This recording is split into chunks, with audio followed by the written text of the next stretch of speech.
Hi, welcome to On This Day in Tudor History with me, Claire Ridgway, author of several Tudor history books.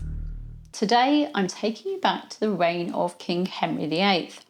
For On This Day in Tudor History, the 7th of September 1533, just over 2 months after the death of his previous wife, Mary Tudor, Queen of France, 49-year-old Charles Brandon, Duke of Suffolk, married his ward, 14-year-old Catherine Willoughby. Now, a 49-year-old man marrying a teenager might sound rather icky to us today, but it wasn't abnormal in Tudor times, and it was actually seen as good for the bride in that her husband was well advanced in his career and could provide well for her. It was also highly probable that he wouldn't be long for this world, and as a widow, she'd have more freedom in who she could choose for her next husband, and she'd be in a good position financially when she could make that choice. It was a win-win situation, as the groom got a young wife who was more likely to be fertile than a woman his own age, to give him an heir and a spare if he didn't already have them. Now let me share a few facts about this Tudor couple.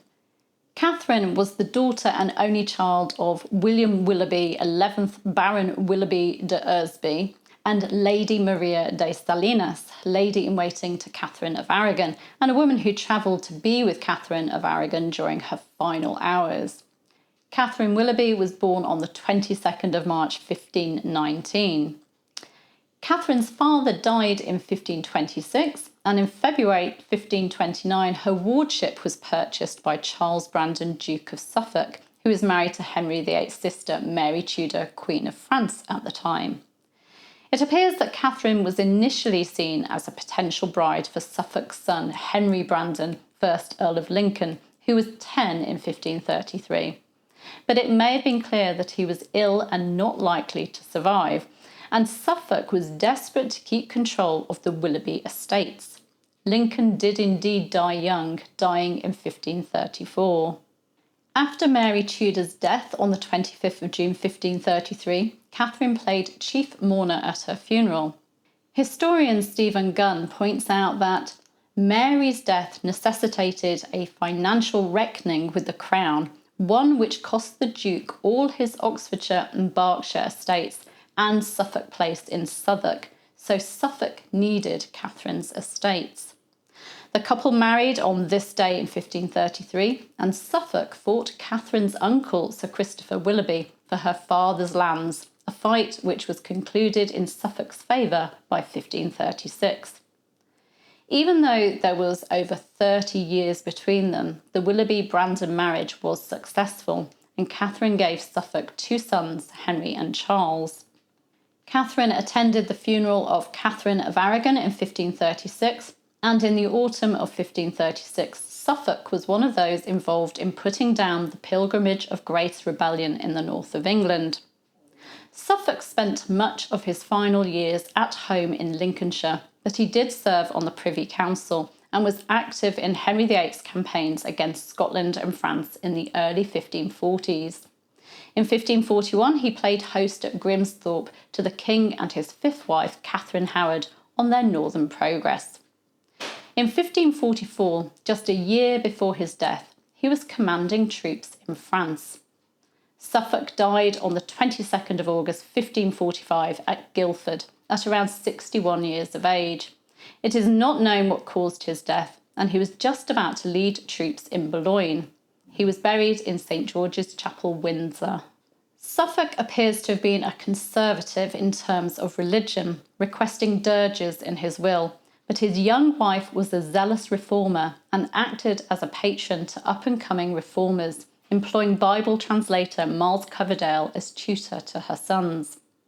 Catherine was made ward of their eldest son Henry, who became 2nd Duke of Suffolk on his father's death, and who was sent to court to be educated with Prince Edward, the future Edward VI. Sadly, Charles and Catherine's sons, Henry and Charles, died on the 14th of July 1551. An epidemic of sweating sickness had struck, and the boys left their studies at Cambridge and travelled to Buckden to escape the epidemic. Sadly, they became ill.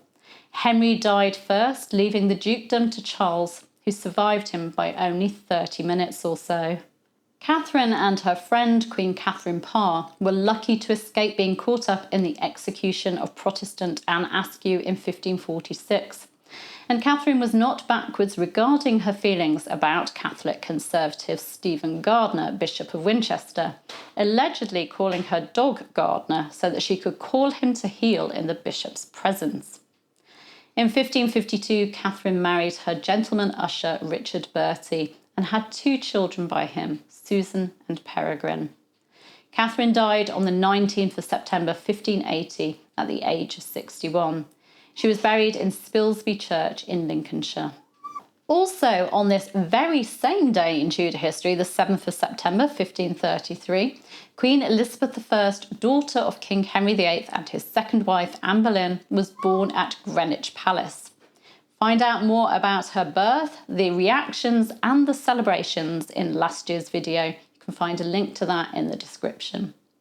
You can subscribe to this channel by clicking around about there. You can hit the bell to be notified as these videos go live. You can give me a like if you've enjoyed this video, and you can leave a comment.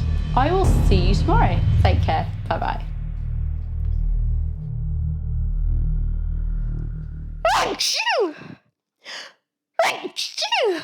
Oh, you didn't record that, did you? Oh, thank you.